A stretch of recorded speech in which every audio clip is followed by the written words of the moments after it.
नमस्कार। सभी किसान भाइयों का एक बार फिर से भगवान ग्रुप ऑफ एग्रियंस में बहुत बहुत स्वागत है।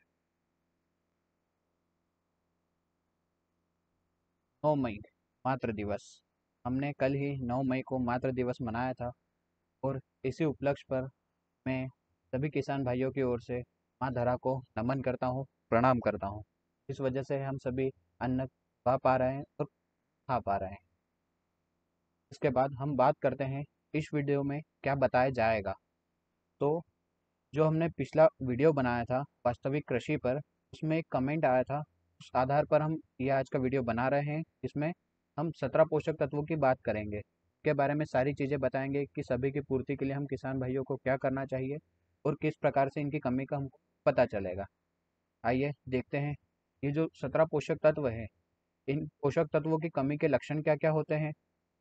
कमी की फोटो, जो भी लक्षण होते हैं उनकी यहाँ पर आपको फोटो दिखलाई जाएगी, जिसके द्वारा आप ये अंदाज़ा लगा सकते हैं या किसी कारणवश आपने मृदा परीक्षण नहीं करवा पाए अपने खेत का, तो आप इन लक्षणों को पढ़कर या देखकर इस बात का कम से कम थोड़ा तो अंदाज़ा लगा पाएंगे कि किस तत्व की हमारे खेत में कमी है या किस तत्व की अधिकता है।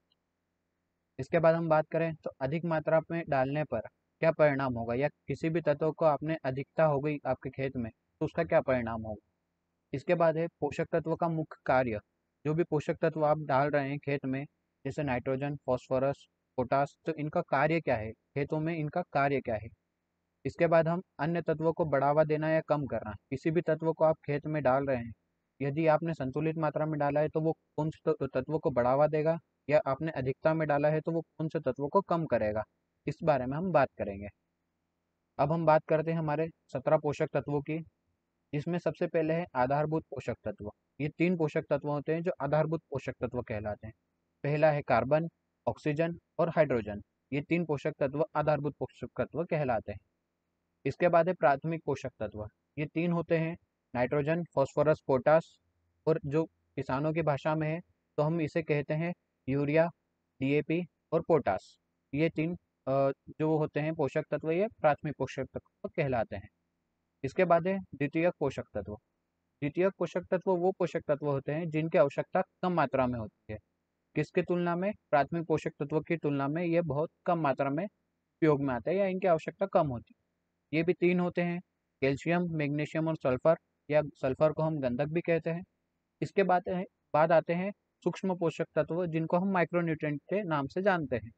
ये पोषक तत्व जो खेतों में बहुत ही कम मात्रा में चाहिए होते हैं, या यूँ कहें पीपीएम में, एक यूनिट होती है पीपीएम, उसकी मात्रा बहुत कम ज़रूरत होती है, परंतु जो पौधे हैं उनको अपना जीवन काल पूर्ण करने के लिए इनकी आवश्यकता जरूरी होती है। बिना उसके ये अपना जीवन काल पूर्ण नहीं कर सकते। ये होते हैं लोह, zinc, copper, manganese, molybdenum, boron और क्लोरीन।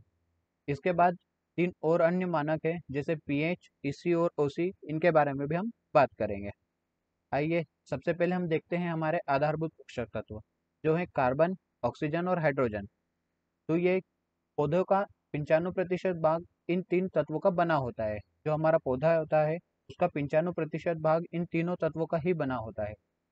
इसके बाद जो कार्बन होता है वो 45%, ऑक्सीजन 45% और हाइड्रोजन है वो 5% भाग बनाता है। ये तीनों तत्व वायुमंडल से गैसों के रूप में पौधे खुद अवशोषित कर लेते हैं, या खुद पौधे वायुमंडल से इन तीनों तत्वों को ले लेते हैं। इसके बाद हम बात करें तो जैविक कार्बन। जैविक कार्बन जो मृदा है उसमें भी नाइट्रोजन की पूर्ति को बढ़ाता है, मृदा की भुरभुरता को भी बढ़ाता है। इसके बाद हम बात करें हमारे प्राथमिक पोषक तत्व, तो हमारे 3 प्राथमिक पोषक तत्व हैं, नाइट्रोजन, फॉस्फोरस और पोटास। इनकी हम बात करते हैं। नाइट्रोजन। नाइट्रोजन की कमी के लक्षण क्या क्या होते हैं, आइए देखिए। इन लक्षणों को आप ध्यान से देखिए। यदि कभी आपके खेत में ये जो लक्षण दिखाई पड़ते हैं तो आप समझ जाइएगा कि ये कमी नाइट्रोजन की वजह से हो रही। वृद्धि कम होना, पत्तियों की नोक की तरफ से पीले पड़ने लगती हैं। जो पत्तियां हैं, या यूं कहें पुरानी पत्तियां नोक की तरफ से पीली, धीरे धीरे पीली पड़ने लगती है।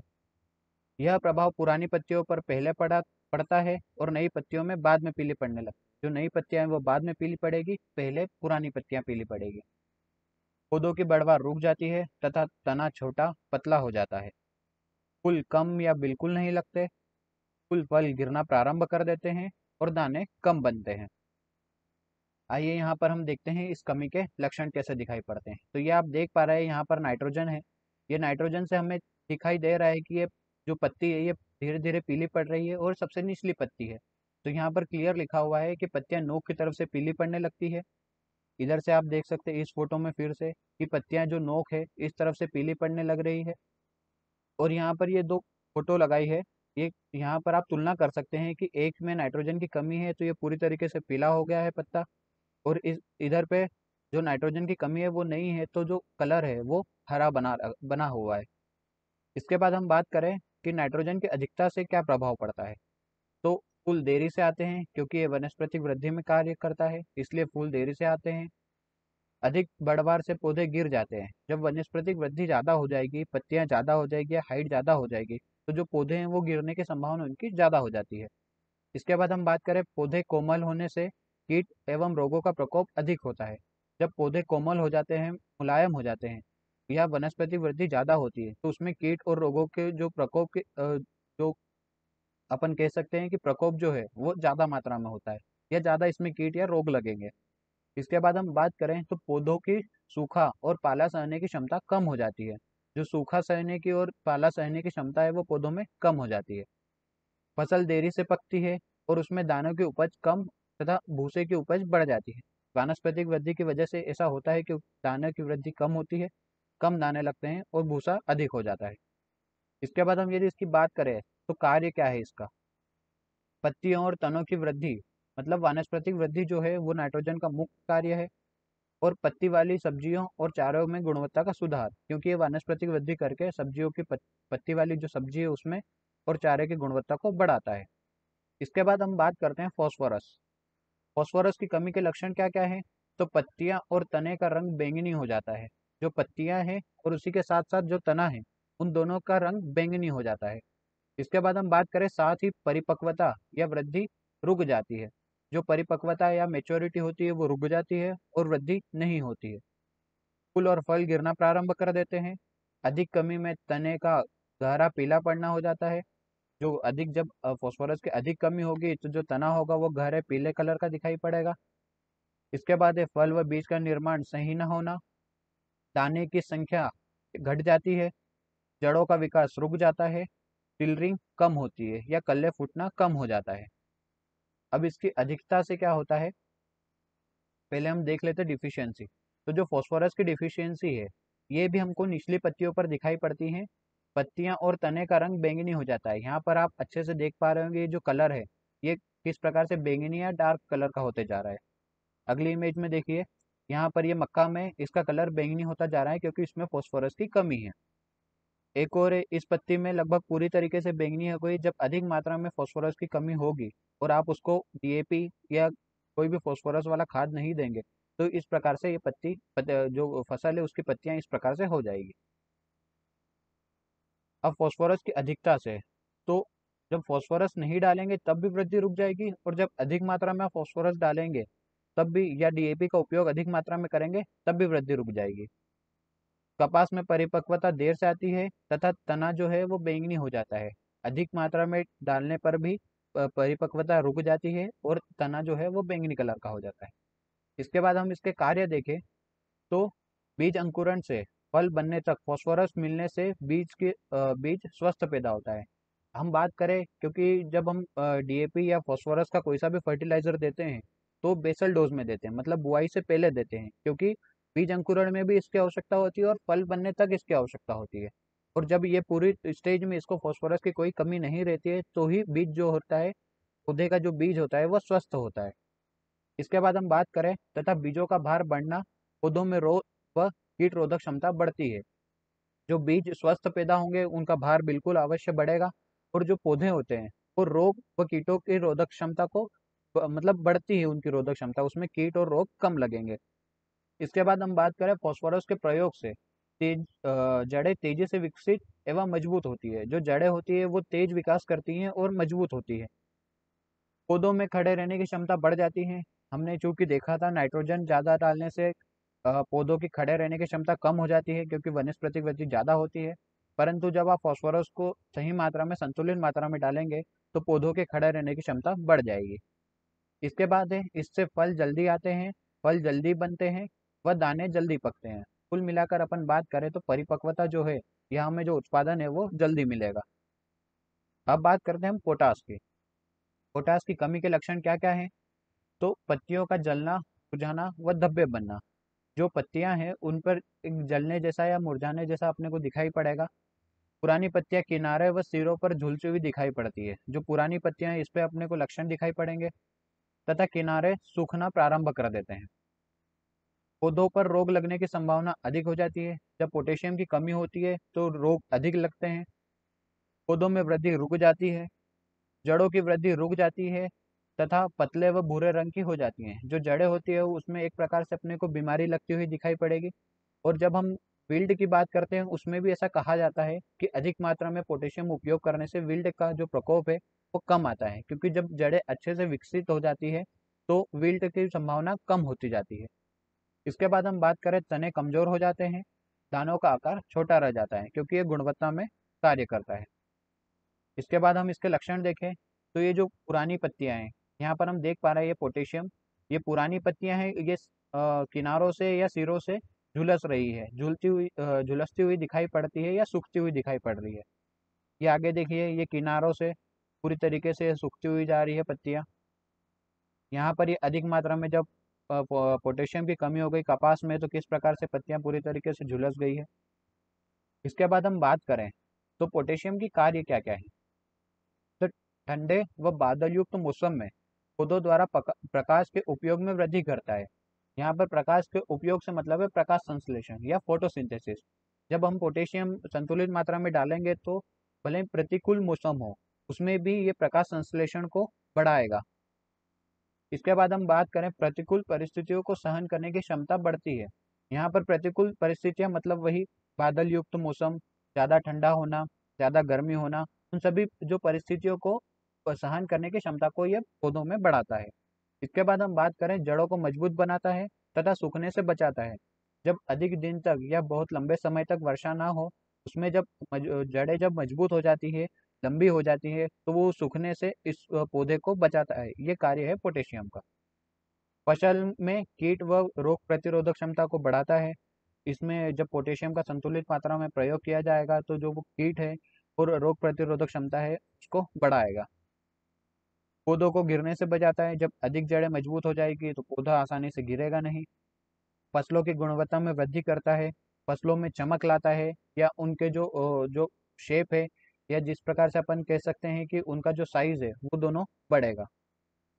अब इसके बाद हम कंपैरिजन देखते हैं यहाँ पर। तो ये सबसे ऊपर जो है, ये 3 फोटो, ये नाइट्रोजन की है। नाइट्रोजन की जब अर्ली स्टेज में अपन डिफिशियंसी देखेंगे तो धीरे धीरे जो निचली पत्तियां है ये पीली पड़ती हुई दिखाई पड़ेगी। जब अधिक मात्रा में जब ये कमी होगी, या जब अर्ली मतलब लेट स्टेज की तरफ अपन बढ़ेंगे, तो ये डिफिशियंसी की वजह से ज़्यादा पत्तियां पीली होती रहेगी और आखिरी स्टेज में ये पत्तियां पूरी तरीके से पीली हो जाएगी और सूखने भी लगेगी। उसके बाद हम बात करें फॉस्फोरस की। तो फॉस्फोरस में शुरू में ये बैंगना कलर या गहरा हरा कलर जो पत्तियां हैं वो देखने को मिलेगा। फिर मिडिल स्टेज में जब हम आएंगे तो यहाँ पर जो दाग धब्बे हैं ये दिखाई देने पड़ेंगे, या थोड़े थोड़े धब्बे होंगे जो पर्पल कलर के दिखाई पड़ेंगे। इसके बाद जो लेटर स्टेज में अपन जाएंगे, जब फॉस्फोरस की डिफिशियंसी पूरी नहीं होगी, तो यहाँ पर पूरी तरीके से नेक्रोसिस होने लग जाएगा, ये पत्तियां पूरी तरीके से बैंगनी होकर सूखने लगेगी। इसके बाद हम बात करें पोटेशियम की। तो पोटेशियम जब अर्ली स्टेज में रहेगा तो धीरे धीरे पत्तियां किनारों से या सिरों से सूखने लगेगी। जब मिडिल स्टेज में आएंगे तो ये पत्तियां थोड़ी ज़्यादा सूखेगी, और लेटर स्टेज तक ये पूरी तरीके से सूख जाएगी या पूरी तरीके से मुरझा जाएगी। इसके बाद अपन बात करें तो द्वितीय पोषक तत्व। अब हमने हमारे तीनों आधारभूत पोषक तत्व देख लिए हैं। आपको यदि कुछ चीज़ समझ ना आई हो तो आप कमेंट बॉक्स में पूछ लेना, या एक बार फिर से वीडियो को रिवाइंड करके देख लीजिएगा। इसके बाद हम बात करते हैं द्वितीयक पोषक तत्व। तो हमारे 3 द्वितीयक पोषक तत्व हैं, जो गंधक, कैल्शियम और मैग्नीशियम है। आइए इनके बारे में हम बात करते हैं। सल्फर, या इसे हम गंधक भी कहते हैं, इसके कमी के लक्षण क्या क्या हैं? तो नई पत्तियां एक साथ पीले हरे रंग की हो जाती हैं। जो नई पत्तियां हैं वो एक साथ में पूरी फसल में एक साथ में पीले हरे रंग की दिखाई पड़ेगी। पीले होने के बाद पत्तियों पर हल्का लाल रंग आ जाता है, जिसे हम जंग जैसा कलर कह सकते हैं कि जब पत्तियां पीली हो जाएगी उसके बाद में इसका कलर हल्का लाल रंग का हो जाएगा। तने की वृद्धि रुक जाती है, फसलों के पकने की अवधि बढ़ जाती है। दलहनी फसलों में गंधक की कमी से गांठें कम बनती है। जब हम दलहनी फसलों की बात करते हैं तो उनकी जड़ों में कुछ गांठें होती है जिनको हम रूट नोड्यूल कहते हैं। वो क्या करती है कि जो एटमॉस्फेयर है या वातावरण है उससे जो नाइट्रोजन है उसको पौधों को प्रदान कराती है, या यूं कहें कि जो एटमॉस्फेरिक नाइट्रोजन है उसको ट्रांसफॉर्म करती है किस फॉर्म में कि नाइट्रोजन वो पौधों को मिल पाए या अवेलेबल हो पाए। इसके बाद हम बात करें तिलहनी फसलों में सल्फर का क्या काम है, तो तिलहनी फसलों में तेल की गुणवत्ता को बढ़ाती है तथा मात्रा को भी प्रभावित करती है। अपन बात करें जो सल्फर है वो तिलहनी फसलें जैसे सोयाबीन या मूंगफली इसमें अधिक मात्रा में डालना चाहिए, या कम से कम इसमें तो उपयोग करना ही चाहिए। इसका कारण यही है कि ये तेल की मात्रा को भी बढ़ाती है और उसकी गुणवत्ता को भी बढ़ाती है। इसके बाद हम बात करें इसका मुख्य कार्य, तो मुख्य कार्य इसका तेल संश्लेषण जो अपन ने अभी बात करी, और क्लोरोफिल निर्माण में। यहाँ पर क्लोरोफिल मतलब होता है जो हरा रंग होता है पौधों में, उसकी बात है। ये पौधों में हरा रंग क्लोरोफिल की वजह से ही होता है। ये उसके निर्माण में भी कार्य करती है और फोटोसिंथेसिस में प्रकाश संश्लेषण में भी कार्य करता है। इसके बाद हम बात करें इसका डिफिशियंसी, तो ये नई पत्तियों में ये ऊपर की पत्तियां पूरी तरीके से पीली दिखाई पड़ रही है अपने को सल्फर में। नई पत्तियां एक साथ पीले हरे रंग की हो जाती है। यहाँ पर आप रिसर्च प्लॉट में देख सकते हैं, एक तरफ जहाँ सल्फर की कमी है और एक तरफ जहाँ सल्फर में सल्फर दिया गया है प्लॉट के अंदर। इसके बाद हम बात करें तो मक्का में भी सिराओं के बीच का एक कलर है, ये धीरे धीरे पीला हो रहा है, धीरे धीरे पूरी पत्तियां पीली हो जाएगी। इसके बाद हम बात करें कैल्शियम की। कैल्शियम की कमी के लक्षण क्या क्या है, तो पौधों की नई पत्तियां सबसे पहले प्रभावित होती, जो पौधों की सबसे ऊपर वाली पत्तियां हैं या यूं कहें कलियां, वो सबसे पहले इस तत्व की कमी से प्रभावित होती। इसके बाद हम बात करें ये प्रायः कुरूप मतलब अपना जो नॉर्मल रूप है या जो अपन यूं कह सकते हैं उसका जो शेप है वो बदल जाएगा। पत्तियां छोटी हो जाएगी और असमानता गहरे हरे रंग की हो जाएगी। जो उनका नॉर्मल ग्रीन कलर है या हरा कलर है उससे गहरा हरा कलर हो जाएगा उसका। पत्तियों का उग्र भाग हुक के आकार का दिखाई पड़ेगा। जो ऊपर वाला भाग है पत्तियों का वो एक प्रकार से हुक बना लेगा, और इस शेप से आप इस हुक शेप को देख कर या वो हुक के आकार को देखकर आप आसानी से इस तत्व की कमी का आसानी से पहचान कर सकते हैं कि इसमें कैल्शियम की कमी है। इसके बाद हम बात करें तो जड़ों का विकास बुरी तरह प्रभावित होता है, जड़ें सड़ने लगती है, नई कलियां सूख जाती हैं। दलहनी फसलों में जड़ों में ग्रंथियां कम या छोटी बनती है। जो रूट नोड्यूल की अपन ने बात करी थी जो नाइट्रोजन के लिए कार्य करती है, वो भी ग्रंथियां यहाँ पर प्रभावित होती है। इसके बाद हम इसका डिफिशियंसी सिम्टम देखें तो कैल्शियम ये नई पत्तियों पर दिखाई पड़ रहा है अपने को। जो पत्तियां हैं वो पीले रंग की या हरे रंग की दिखाई पड़ती है और ये हुक समान आकृति बना रही है। ये यहाँ पर आप देख सकते हैं कि हुक समान पत्तियां कुरूप हो गई हैं, छोटी हो गई है, असामान्यता गहरे हरे रंग की या पीले रंग की दिखाई पड़ रही है और हुक जैसी आकृति ये बना रहे हैं यहाँ पर। इसके बाद हम बात करें तो ये यहाँ पर आप कप शेप देख सकते हो, हुक टाइप दिखाई पड़ रहा है ये अपने को, तो इसकी बात यहाँ पर हो रही है। और ये नींबू वर्गीय में इस प्रकार के लक्षण दिखाई पड़ते हैं जब कैल्शियम की कमी होती। इसके बाद हम कैल्शियम के कार्य की बात करें तो कैल्शियम के जो मुख्य कार्य है वो है दलहनी फसलों में प्रोटीन का निर्माण के लिए। जब हम दलहनी फसलों की बात करते हैं या दालों की बात करते हैं तो जो प्रोटीन होता है वो अधिक मात्रा में होता है, या यूं कहें 20 से 25% तक प्रोटीन उनमें होता है, तो उनमें ये कैल्शियम आवश्यक होता है। यह तंबाकू, आलू व मूंगफली के लिए अधिक लाभदायक है। जब हम बात करें तंबाकू, आलू व मूंगफली की तो इसमें ये अधिक लाभदायक है और इसकी कमी से काफ़ी रोग भी होते हैं इन तीनों फसलों में। इसके बाद हम बात करते हैं मैग्नीशियम की। तो मैग्नीशियम की कमी के लक्षण कुछ इस प्रकार हैं कि पुरानी पत्तियों का सिराओं के बीच का भाग पर्णहरित की कमी से पीला दिखाई पड़ता है। जो पुरानी पत्तियां हैं उनकी जो शिराएं हैं उनके बीच का भाग पीला होगा, मतलब जो शिराएं हैं वो अपने हिसाब से बनी रहेगी, हरी बनी रहेगी, परंतु उनके बीच का जो भाग है वो पर्णहरित मतलब क्लोरोफिल की कमी की वजह से पीला दिखाई पड़ता है। इसके बाद हम बात करें अधिक कमी की स्थिति में या अधिक कमी की स्थिति से प्रभावित पत्तियां सूख जाती हैं और गिरने लगती है। जब इसकी मैग्नीशियम की कमी अधिक मात्रा में होगी तो पत्तियां सूख जाएगी और गिरने लगेगी। पत्तियां आमतौर पर आकार में छोटी और अंतिम अवस्था में कड़ी हो जाती है। मतलब पत्तियां जब सूख जाएगी तो आकार में छोटी होती जाएगी और सूख जाएगी, कड़ी हो जाएगी, किनारे अंदर की ओर मुड़ जाएंगे, मतलब कप शेप बनाएगी ये। इसका डिफिशियंसी अपन देखें तो ये जो मैग्नीशियम है ये पुरानी पत्तियों पर दिखाई पड़ता है। ये सिराएं जो है वो आपको दिखाई पड़ रही है, हरी बनी हुई है, परंतु सिराओं के बीच का भाग पीला हो गया है। पुरानी पत्तियों का सिराओं के बीच का भाग पर्णहरित की वजह से पीला दिखाई पड़ता है। पर्णहरित की कमी की वजह से, मतलब क्लोरोफिल की कमी की वजह से ये जो बीच का जो भाग है ये पीला हो जाता है। इसके बाद हम बात करें इधर, तो यहाँ पर अपने को दिख रहा है कि यहाँ पर मैग्नीशियम की कोई कमी नहीं है, परंतु यहाँ पर मैग्नीशियम की कमी के होने की वजह से ये सिराओं के बीच का भाग पीला हो रहा है। यहाँ पर भी आप अच्छे से देख पा रहे हैं कि बीच का भाग किस तरीके से पर्णहरित की वजह से पीला हो रहा है। अब हम मैग्नीशियम के कार्य की बात करते हैं। मैग्नीशियम का जो मुख्य कार्य है वो क्लोरोफिल का प्रमुख तत्व है या पर्णहरित का प्रमुख तत्व है। जब मैग्नीशियम की कमी होती है तो अपन ने देखा था पर्णहरित या क्लोरोफिल कम होता है, तो ये मुख्य तत्व ही है क्लोरोफिल का। जब ये मैग्नीशियम नहीं होगा तो ये क्लोरोफिल नहीं बनेगा, और जिसके परिणाम स्वरूप जो प्रकाश संश्लेषण है या भोजन निर्माण की जो प्रक्रिया है वो नहीं होगी, या भोजन निर्माण संभव नहीं हो पाएगा। इसके बाद फास्फोरस के अवशोषण व स्थानांतरण में भी वृद्धि करता है। जो मैग्नीशियम है ये जो फास्फोरस है उसके स्थानांतरण मतलब ट्रांसफॉर्मेशन, और अवशोषण मतलब एब्जॉर्प्शन में भी ये हेल्प करेगा या वृद्धि करेगा। इसके बाद सूक्ष्म पोषक तत्व। तो चूंकि ये वीडियो काफ़ी बड़ा होते जाएगा और हमें बहुत सारे सूक्ष्म पोषक तत्व देखना है, तो हम आज इस वीडियो को यहीं तक बनाते हैं।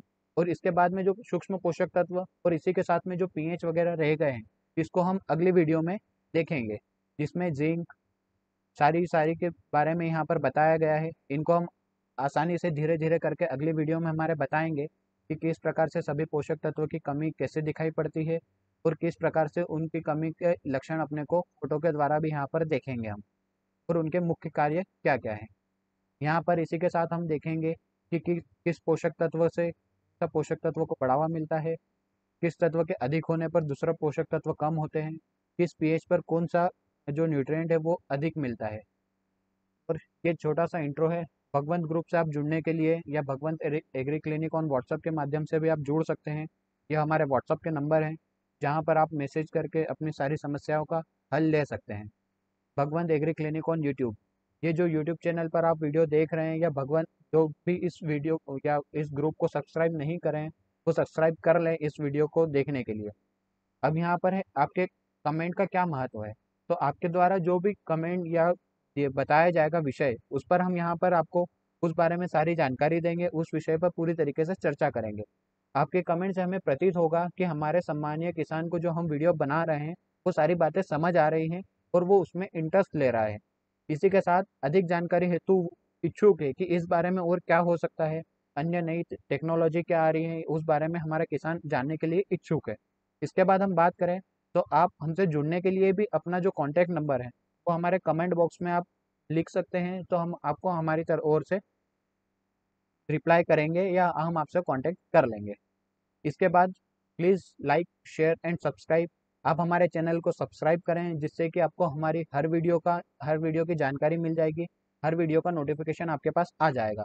अगर ये वीडियो आपको अच्छा लगा हो तो आप कमेंट बॉक्स में जय जवान जय किसान एक बार ज़रूर लिख दें और इस वीडियो को लाइक करें। साथ ही सभी किसान साथियों के साथ में इसको साझा करें, शेयर करें, कि ये जानकारी अधिक से अधिक किसान भाइयों तक पहुँच जाए। इसके बाद आपका धन्यवाद। आपका साथ ही हमारे लिए आशीर्वाद है। धन्यवाद।